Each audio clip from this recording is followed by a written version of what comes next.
તો અમદાવાદમાં VS hospital માટે પણ 257 કરોડ 59 લાખનું બજેટ રજૂ કરવામાં આવ્યું છે। નવા સાધનો વસાવવા માટે 214 લાખ રૂપિયા ફાળવવામાં આવ્યા છે। તો હોસ્પિટલની નર્સિંગ સ્કૂલ અને હોસ્ટેલ બિલ્ડિંગ માટે 50 લાખ રૂપિયાની ફાળવણી થઈ છે।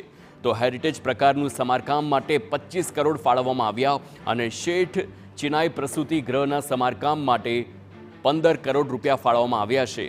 તો નવું સિટી સ્કેન મશીન ખરીદવા 5 કરોડ, સાથે જ નવું ઇકો મશીન ખરીદવા પણ 50 લાખ રૂપિયા, તો નવું સોનોગ્રાફી મશીન ખરીદવા 25 લાખ રૂપિયા અને નવું એક્સરે મશીન ખરીદવા 90 લાખ રૂપિયા ફાળવવામાં આવ્યા। ટ્રોમા સેન્ટરનું કલર કામ તેમજ ફોલ સીલિંગ અને પ્રૂફિંગ કામગીરી માટે 50 લાખ રૂપિયાની ફાળવણી। આ સાથે જ હોસ્પિટલના અકાઉન્ટ તેમજ અન્ય વિભાગના સિસ્ટમ સોફ્ટવેર ડેવલપમેન્ટ માટે 100 લાખનું આ જે બજેટ છે તેને મંજૂરી મળી છે।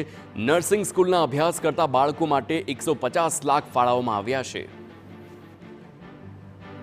નવા જે તબીબી આધુનિક સાધનો વસાવવાના છે તેની અંદર 214 લાખ રૂપિયા જે વીએસ હોસ્પિટલની અલગ અલગ બ્રાન્ચીસ ચાલે છે, ડર્મેટોલોજી વિભાગ હોય એના સાધન વસાવવા માટે 10 લાખ, પેન ક્લિનિક એના સાધન વસાવવા માટે 75 લાખ, જનરલ સર્જરી વિભાગ છે એના જે સાધનો વસાવવા માટે 17 લાખ, ઓબ્સ્ટેટ્રિક અને ગાયનેક વિભાગ આના જે સાધનો છે એ વસાવવા માટે 55 લાખ,